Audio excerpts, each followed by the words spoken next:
안녕하십니까? 삶의 지혜와 영적인 통찰을 나누는 시간입니다. 우리는 살아가면서 수많은 도전을 마주합니다. 때로는 나의 힘과 능력만으로는 도저히 감당할 수 없다고 느끼는 순간들이 찾아오죠. 모든 것이 소진되고 더 이상 나아갈 길이 보이지 않을 때 우리는 어디에서 희망을 찾아야 할까요? 오늘 우리는 우리 자신의 한계를 뛰어넘는 놀라운 힘의 원천, 바로 하나님께서 우리에게 약속하신 영적 유산에 대해 이야기 나누고자 합니다. 오늘 이 이야기가 당신의 마음에 작은 울림을 준다면 이 은혜의 메시지를 더 많은 이들과 나눌 수 있도록 채널을 구독하고 좋아요를 눌러주세요. 당신의 작은 손길이 지친 영혼에게는 큰 희망의 빛이 될 수 있습니다. 주님의 이름으로 여러분 모두를 축복합니다. 우리에게는 확신이 있습니다. 그것은 바로 내가 결코 내 자신의 힘만으로 세상을 살아갈 필요가 없다는 믿음입니다. 왜냐하면 우리에게는 하나님으로부터 물려받은 거룩한 유산, 그 무한한 자원에 접근할 권리가 있기 때문입니다. 이 유산이 있기에 우리의 지혜는 결코 마르지 않으며 우리의 창의력은 결코 고갈되지 않습니다. 우리는 종종 착각합니다. 악한 영, 사탄이 우리의 돈이나 성공, 혹은 관계를 노린다고 생각합니다. 하지만 사탄의 진짜 목표는 그런 것들이 아닙니다. 사탄이 진정으로 무너뜨리고 싶어하는 것은 바로 하나님이 어떤 분이신가에 대한 우리의 확고한 믿음, 즉 우리의 확신입니다. 생각해 보십시오. 만약 당신이 하나님을 향한 굳건한 확신을 잃어버린다면 어떻게 될까요? 당신은 당신에게 약속된 그 놀라운 유산에 더 이상 접근할 수 없게 됩니다. 입으로는 악한 영을 꾸짖고 대적하는 말을 할 수는 있겠지만 마음 깊은 곳에서부터 하나님을 신뢰하지 않는다면 그 말은 아무런 힘도 발휘하지 못합니다.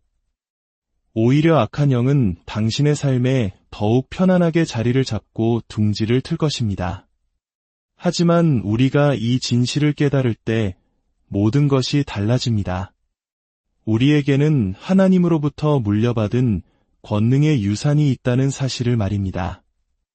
이 확신을 가지고 사탄아, 물러가라 라고 외칠 때 그 외침은 단순한 소리가 아니라 하늘의 권세를 담은 명령이 됩니다. 나는 내 힘으로 너에게 맞서는 것이 아니다. 나는 모든 이름 위에 뛰어난 이름, 만왕의 왕이신 예수 그리스도의 이름으로 너를 대적한다. 라고 선포하는 것입니다. 그렇습니다. 우리에게는 유산이 있습니다. 예수 그리스도를 통해 하나님께서 우리에게 주신 영적인 유산입니다. 세상이 내게서 직장을 앗아갈 수는 있어도 하나님 안에 있는 나의 생명과 존재 자체를 빼앗아갈 수는 없습니다. 나의 삶과 호흡과 모든 것은 주님 안에 있기 때문입니다. 나는 결코 혼자가 아닙니다. 하늘의 모든 자원이 나를 지지하고 있습니다. 내가 하나님의 자녀가 되는 순간 천군 천사가 나와 동행하며 나를 지킵니다. 이것이 바로 어떤 위협도 나를 쓰러뜨릴 수 없고 어떤 절망도 나를 감옥에 가둘 수 없는 이유입니다. 나에게는 하나님이 주신 유산이 있기 때문입니다. 이 유산은 의사의 진단서를 바꾸고 혼란스러운 마음에 평안을 주며 파산의 위기 속에서도 나를 다시 일으켜 세웁니다. 저는 단순히 교회에 다니는 사람이 아닙니다. 저는 하나님 나라의 백성이며 그 나라의 상속자입니다. 제가 아침에 눈을 뜰 때 지옥은 긴장합니다. 왜냐하면 하나님의 유산을 품은 자가 깨어났기 때문입니다. 우리가 드리는 11조 또한 이 유산의 일부입니다. 그것은 내가 너의 모든 필요를 나의 풍성함으로 채우리라는 하나님의 신실한 약속에 대한 믿음의 표현입니다. 우리의 확신은 바로 이 유산에 뿌리 내리고 있어야 합니다. 예수님을 통해 우리는 하나님께서 하실 수 있는 모든 일, 그분의 치유와 능력과 지혜에 접근할 수 있게 되었습니다. 이것이 바로 자녀들에게 주어진 특권입니다. 악한 영은 바로 이 확신을 공격합니다. 당신 자신에 대한 확신이 아니라 하나님에 대한 확신을 말입니다. 제가 이 자리에서 말씀을 전하는 것은 제 자신을 믿기 때문이 아닙니다. 만약 제 자신을 의지했다면 우리는 벌써 아무런 희망도 찾지 못했을 것입니다.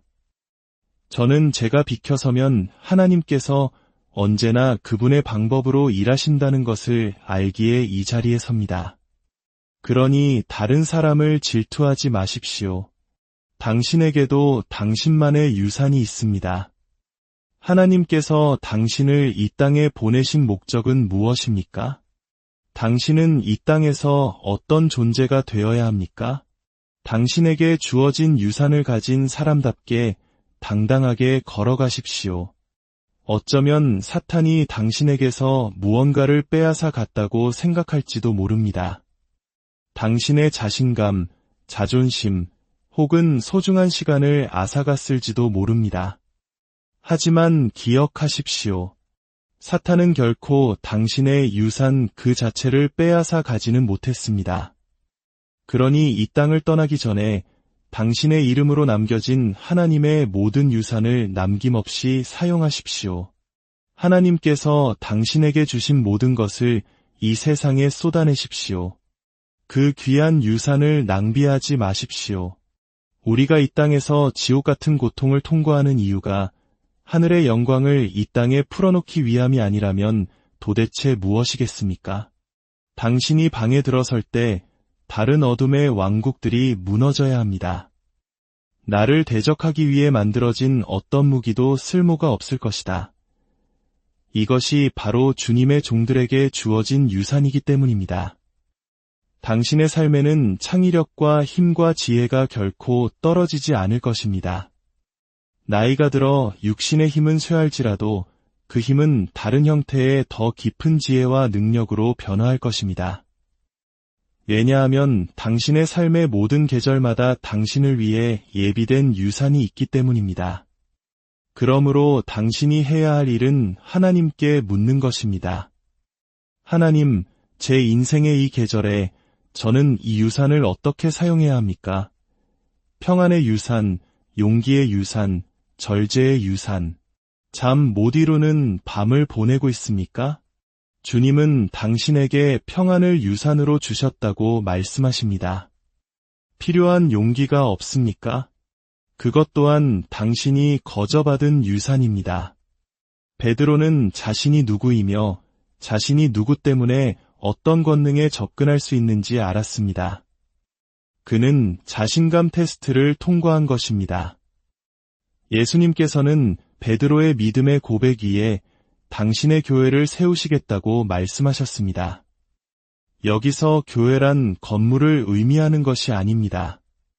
교회는 바로 당신입니다. 당신이 누구인지 깨닫고 하나님이 주신 유산을 가지고 살아갈 때 당신 자신이 바로 걸어다니는 교회가 되는 것입니다. 당신은 교회에 온 것이 아니라 교회를 가져온 것입니다. 당신이 들어서는 곳이 바로 교회가 됩니다. 그리고 예수님은 약속하셨습니다. 지옥의 권세가 이 교회를 이기지 못하리라. 이 말씀은 지옥의 권세가 우리를 이기기 위해 끊임없이 공격해 올 것이라는 의미이기도 합니다. 그들은 우리를 넘어뜨리려 할 것입니다. 하지만 우리는 지옥의 모든 세력이 발악하는 것을 보면서도 그것이 결코 우리를 이길 수 없다는 확신 위에 굳건히 서 있어야 합니다. 설령 그것이 우리를 공격해온다 해도 우리에게는 뱀과 전갈을 밟으며 원수의 모든 능력을 제어할 권세가 주어졌음을 믿어야 합니다. 누군가는 이 영적 전쟁의 최전선에 서야만 합니다. 지금 세상에서 벌어지는 일들을 보십시오. 더 이상 믿는 척하며 버틸 수 있는 시대가 아닙니다. 지금은 기도의 골방으로 들어가 하나님과 씨름하고 진정한 확신으로 무장해야 할 때입니다. 우리의 가정과 자녀들을 지키고 이 사회를 바로 세우기 위해서는 지옥의 문과 정면으로 맞서 싸울 담대한 용사들이 필요합니다. 우리 모두는 각자의 자리에서 최전선을 향해 나아가야 합니다. 하지만 모든 계절이 최전선에 서는 계절은 아닙니다. 어떤 이들은 사탄의 공격으로 지쳐 있을 수 있습니다. 그렇다면 뒤로 물러나십시오. 주님께서 당신을 치유하고 회복시키시도록 시간을 드리십시오. 그리고 이제 막 치유와 회복의 계절을 지나온 다른 형제자매가 그 빈자리를 채울 수 있도록 공간을 만들어 주십시오. 우리의 사슬에는 끊어진 곳이 있어서는 안 됩니다. 이것이 바로 우리 믿음의 공동체가 존재하는 이유입니다. 최전선의 교대, 이것이 바로 공동체의 신비입니다. 한 사람이 지쳐 쓰러지려 할 때 다른 사람이 그를 대신해 서주는 것. 휴식이 필요하면 휴식을 취하십시오. 당신의 마음과 영혼을 돌보십시오. 당신이 회복되는 동안 하나님 나라의 다른 용사가 당신의 앞에서 당신을 지키며 서 있을 것입니다. 우리 모두가 힘을 합칠 때 우리는 이 세대를 구하고 중독을 끊어내며 폭력을 멈추게 할 수 있습니다. 그러니 당신 자신을 잘 돌보십시오. 우리가 악한 영과 싸우기 위해서는 당신이 먼저 건강해야 합니다. 당신의 싸울 힘을 되찾으십시오. 확신이 없는 사람이 최전선에 서면 지옥의 권세가 승리할 것이기 때문입니다. 당신의 영혼의 진정한 안정을 찾는다는 것은 지금 무엇을 의미합니까? 혹시 당신은 평생을 강해야만 했기 때문에 여전히 최전선에서 자리를 차지하고 있지는 않습니까? 당신은 스스로 총알도 막아낼 수 있다고 생각하지만 사실은 피를 흘리며 쓰러져가고 있다는 사실을 깨닫지 못하고 있을지도 모릅니다. 이제는 인정하십시오. 하나님의 도우심이 필요하다는 것을. 새로운 마음과 새로운 영을 받아 잠시 최전선에서 물러나십시오. 지금 당신은 싸우기에 적합하지 않을 수 있습니다. 그리고 그것은 괜찮습니다. 예수님조차도 겟세마네 동산에서 싸울 준비가 되지 않았다고 느끼셨던 순간이 있었습니다. 그분은 기도를 통해 아버지의 도우심을 구하셨습니다. 하나님께서 당신을 회복시키실 것입니다. 원수가 악으로 사용하려 했던 모든 것을 선으로 바꾸실 것입니다. 당신의 아버지가, 당신의 어머니가 결코 줄 수 없었던 그 놀라운 유산을 하나님께서 당신에게 보여주실 것입니다. 하나님께서 당신을 위해 예비하신 것은 어떤 인간도, 어떤 역사도, 지옥의 어떤 악마도 빼앗을 수 없습니다. 당신은 여전히 기름 부음 받은 자입니다. 다만 상처 입었을 뿐입니다. 당신은 여전히 존귀한 자입니다. 다만 거절당했을 뿐입니다. 이제 그 무덤 옷을 벗어 던지고 일어나십시오. 하나님의 부활의 능력이 당신의 삶에 죽어가는 모든 것을 다시 살리기를 원하십니다. 이 말씀을 듣는 모든 분들의 삶에 예수, 그리스도의 보혈이 덮이기를 기도합니다. 당신의 마음과 생각, 그리고 원수가 당신의 삶에 심어놓으려 했던 모든 상처 위에 주님의 피를 선포합니다. 당신은 세상으로부터 부름받은 거룩한 존재입니다. 이 세상의 왕국들은 결국 우리 주와 그리스도의 왕국이 될 것입니다. 그러니 기꺼이 최전선에 설 준비를 하십시오. 그리고 지쳐있다면 기꺼이 뒤로 물러나 회복하십시오. 이것이 우리가 함께 승리하는 길입니다. 주님의 평강이 여러분과 함께하기를, 그리고 당신에게 약속된 그 놀라운 유산을 매일의 삶 속에서 온전히 누리시기를 간절히 기도합니다.